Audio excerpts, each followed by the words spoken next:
Mic check 1, 2, 3, 4, 5, 6, 7, 8, 9, 10. Mic check 1, 2, 3, 4, 5, 6, 7, 8, 9, 10. We good?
Well, good morning again, everyone. Wanted to give you a couple of updates this morning. Yesterday we assembled here, and I went through what I would summarize as 6 simple truths about the shutdown. I started with the background, a review of how we got to where we are, and then talked with you about the Democrats' counter-proposal and some of the absurd things that they've been demanding to reopen the government. And then I gave you an update on the current status. We did some questions. Well, sadly, that status has not changed. As you know, last night, the Senate Democrats, the same group, voted again to keep the government closed. So that was their 5th vote to shut the government down on the American people. It is regrettable and sad, and real pain is being felt by real people because of these political shenanigans. So today, instead of the 6 simple truths, I'm going to give you 5 key facts, okay? And then we'll do some questions. I'll be more brief today. I do think it is incumbent upon us to mark the tragic anniversary of October 7 And I'll just say just a very brief word about that. There's a lot that could be said. But there are protests right now around the country and around the world against Israel. And it makes no sense. We have to remember what October 7th marks. It was a massacre. You had 1,200 people that were murdered, many of them tortured and raped. I mean, just the most heinous crimes. Bloodthirsty Hamas terrorists went into villages of Jewish people in Israel and murdered babies and put them in ovens. It's unspeakable, and I won't go into the gross detail of what happened, but it was just terribly, terribly tragic. And then, of course, they kidnapped 250 people. It was the darkest day for the Jewish people since the Holocaust. And these are objective facts, and right now there are people protesting against Israel for fighting a war to defend their people and their homeland. And I would just say this very brief. I was on a radio interview this morning at WABC in New York. One of my friends there is Sid Rosenberg, and he is the host of that program, and he is himself Jewish. And we were talking about this, and we were talking about the good versus evil thing, and he said a lot of Jewish people today are dejected because they see these protests around the globe and against the wrong side. And I just said to Sid, and I'll read it to you. I brought my Bible in here this morning. I said, Sid, I'm always comforted by this passage in the Psalms, the Old Testament, the Christian Old Testament, but this is the Psalm of the Jewish people, the Psalm of David, Psalm 37. And it says, commit your way to the Lord, trust in him, and he will do this. I'll read it to you. Trust in the Lord and do good, dwell in the land and enjoy safe pasture. Delight yourself in the Lord, and he will give you the desires of your heart. Commit your way to the Lord, trust in him, and he will do this. He will make your righteousness shine like the dawn, the justice of your cause like the noonday sun. It says, be still before the Lord and wait patiently for him. Do not fret when men succeed in their ways, when they carry out their wicked schemes.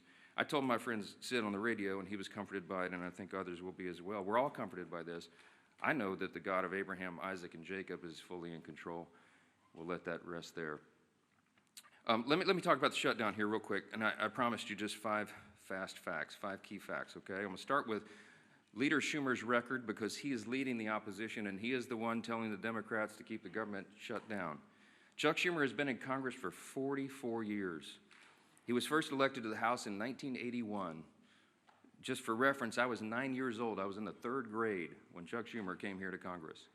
Throughout his entire career, he has been very, very consistent about the necessity of keeping the government open until just now. In fact, I want to read to you an excerpt from 7 months ago, his floor speech on March 13th, 2025. This is Senator Chuck Schumer in March of this year. Quote, on the Senate floor, while the CR bill is very bad, the potential for a shutdown has consequences for America that are much, much worse.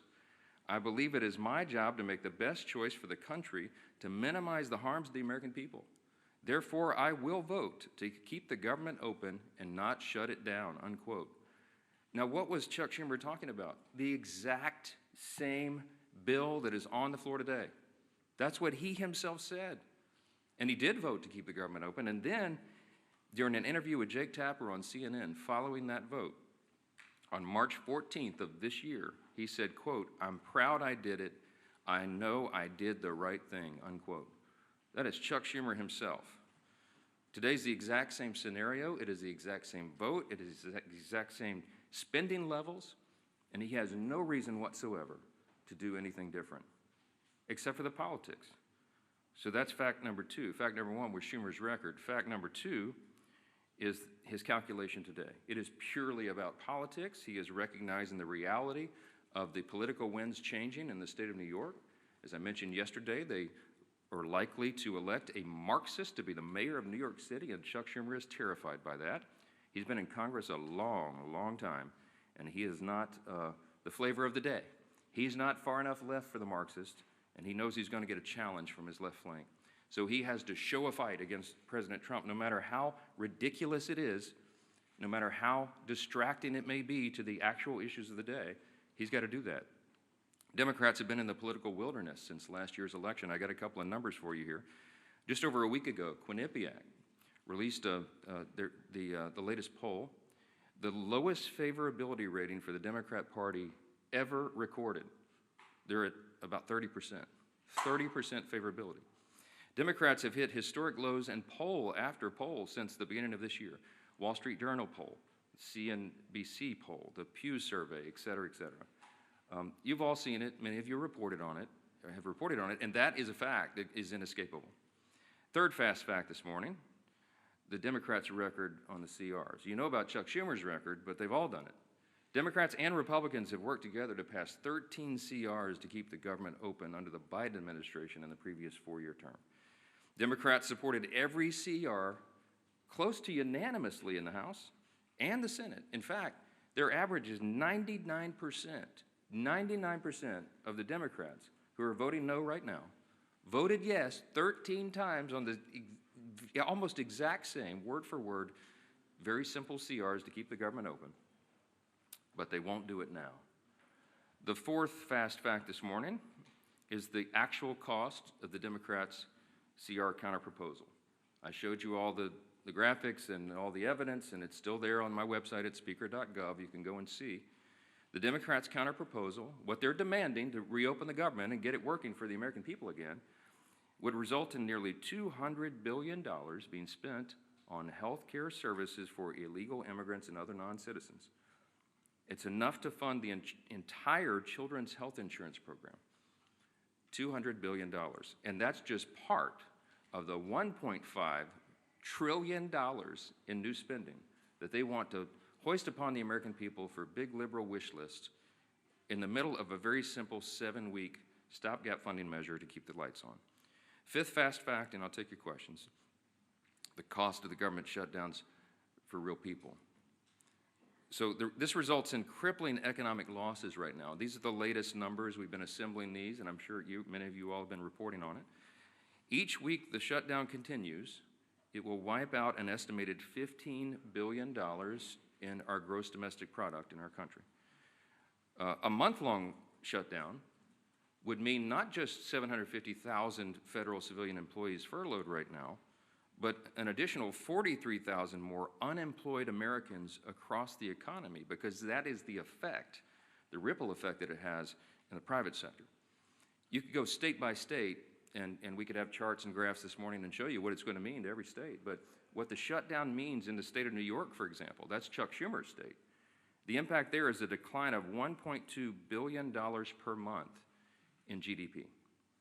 That is the pain that is being wrought. And I, again, have to mention that when you shut down, as they have, women, infants, and children nutrition programs, veterans health services, the disabled, the elderly who receive health care at home, all these programs are now being shuttered because the funding streams have stopped. We have troops, we have Border Patrol agents, TSA agents that are all serving, protecting all of us, protecting the country without pay right now. Real hardships for real families, and it cannot drag on any longer. We are pleading with the Democrats in the Senate to do the right thing. The Republicans are united 100%, and we have proven it with our votes. The President, the Republicans in the Senate, and of course the Republicans in the House have done the right thing. We have all advocated to keep the government open. We have all voted repeatedly over and over to keep the government open, and it comes down to the necessity of 60 votes in the Senate. We only have 53 Republicans, and so we have to have a handful of Democrats who will wake up and do the right thing and stop inflicting pain on the American people so that they can score political points. I'll take your questions. Yes, ma'am. Hey. I would like to know, do you think all those federal employees will receive the back pay if they keep their job? And then also, we saw in the Democrats' CR almost $500 million for PBS and NPR, $174,000 in death benefits to those 3 Democrat lawmakers' families who recently passed away, $437 million for the European Bank. Could you also comment on those 3 provisions too? Yes, I mentioned in the counterproposal, the CR for the Democrats presented, it's $1.5 trillion, and if you go through it, and we have, and you analyze what it is they're requesting, it's a list of absurd priorities. They know that we could never do that and would never do it because it's wrong. For example, they want to give $500 million back to the Corporation for Public Broadcasting. In the One Big Beautiful Bill, we eliminated that line. We don't believe that taxpayers should be funding biased news organizations and subsidizing their operations. That might have made sense 30 or 40 years ago, but you don't need that service anymore. Look how many media outlets are present in the room this morning.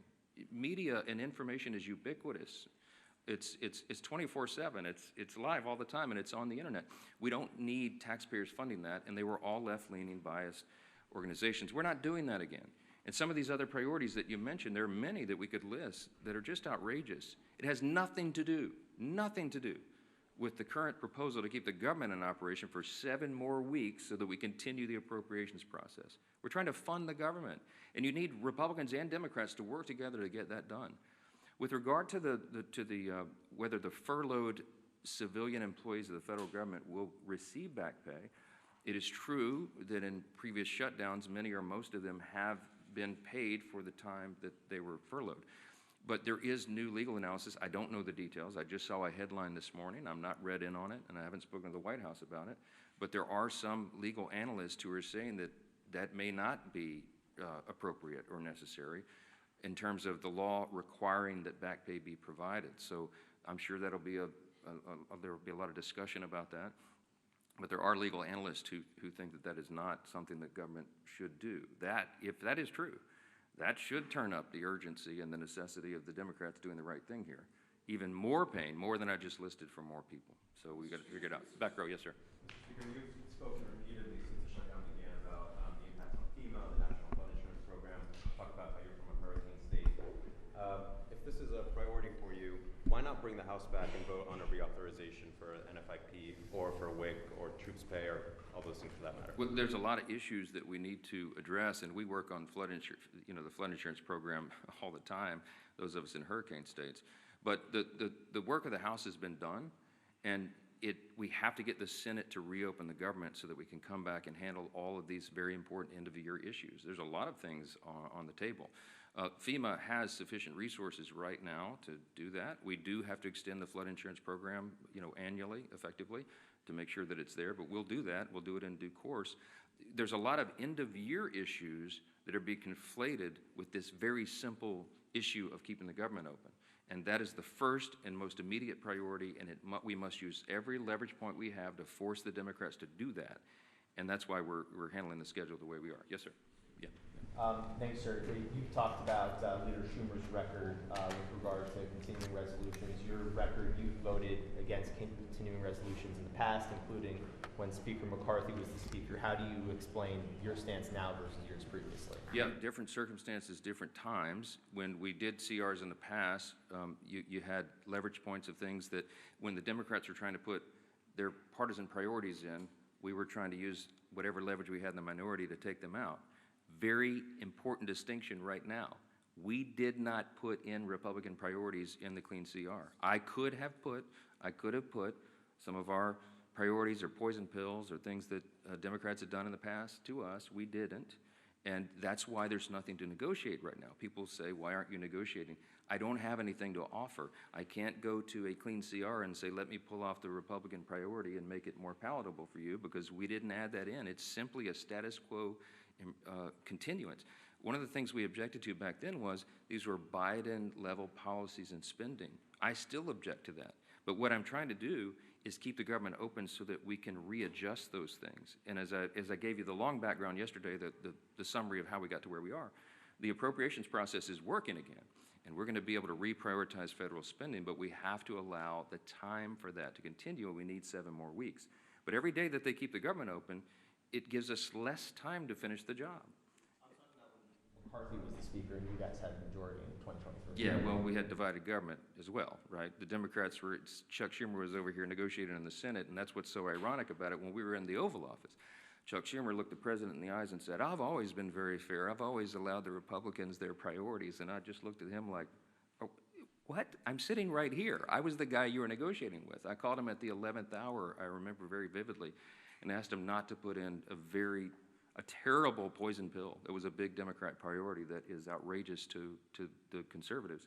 And he said, yeah, I'm sorry, Speaker, can't help you, and literally hung up on me, So now he wants me to be a fair broker. I have been. I gave him much more grace than he ever deserved. Yes, sir. Jake, sorry. As a matter of principle, on the back pay, I mean, understanding that there are people who have opinions about everything and analysis about everything, do you believe as a matter of principle that furloughed workers should receive back pay? Yeah, I hope that the furloughed workers receive back pay, of course. We have some extraordinary Americans who serve the federal government, and they serve valiantly, and they work hard, and they serve in these various agencies doing really important work. I can tell you the president believes that as well. He and I have talked about this personally. He doesn't want people to go without pay, and that's why he pleaded with Chuck Schumer to do the right thing and vote to keep the government open. We don't want this to happen. The key point, the important point to remember here is this can stop right now. They'll get another opportunity to change course and open the government. And then we'll have all these policy debates, as we always do. This, again, is a deliberative body. We've got 535 individuals serving here between the Senate and the House. We've got to have the time to do all the deliberation, but you got to have the lights on to do it, and that's the whole point. Yes, sir. Some of your own members have expressed concern about the expiration of the ACA tax credits. Marjorie Taylor Greene has been the latest one. There are concerns that when they expire, premiums for millions of Americans would skyrocket. Why not begin negotiations on that issue right now? Because the government is closed, and as I mentioned, that's a December 31 issue. There are lots of conversations and deliberations and discussions right now, even bipartisan amongst members, about necessary changes that would have to be made, pretty dramatic changes, to even have that considered on the floor. But look, I'm not going to forecast the outcome of that. The whole point is you keep the government open, and then we have those discussions. We were always planning to have those discussions in the month of October. That's how the process works.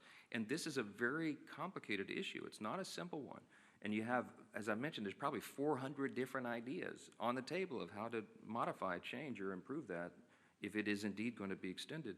And there's lots of concern all the way around.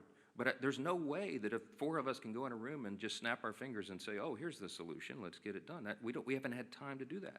And so we will, but we have to get the lights back on and get everybody here working again in their committees, through their processes, and on the floor in order to have fruitful conversations about that. So we'll hope that we'll do it. Yes, sir. Congresswoman Green specifically said that Republicans do not have a plan to deal with health care. Congresswoman Green does not serve on the committees of jurisdiction that deal with those specialized issues, and she's probably not read in on some of that because they've still been sort of in their silos of the people who specialize in those issues. When we get the conference back and when everybody's back together, we'll go through a lot of that. I mean, I've spoken personally to a number of members in the last 3 days, Republicans, from the most conservative member to the more moderate member, with their various ideas on that. There's a lot of work that's been done on that. It's implied as if this has been some sort of ignored issue. It's not that at all. Okay, but everybody's entitled to their opinion. I mean, not everyone knows everything. Congress is a very complex organization, operation, institution with lots of things going on and lots of different areas of committees of jurisdiction. And no one member has read in on everything that happens because that would be an impossible amount of information. Last question. Yeah, let me go front. Yes, sir. President Trump yesterday expressed a willingness to work with Democrats on the health care issue. You say that's not going to happen so long as the government is shut down. Does that change your calculus that the president says that he wants to see some kind of a negotiation or discussion on this, even if the government is shut down? Yeah, I don't know if you saw his truth after that was reported, but he made very clear that, yes, he's happy to sit down and talk with Democrats about health care or anything as soon as they reopen the government. And we are 100% consistent and united on that.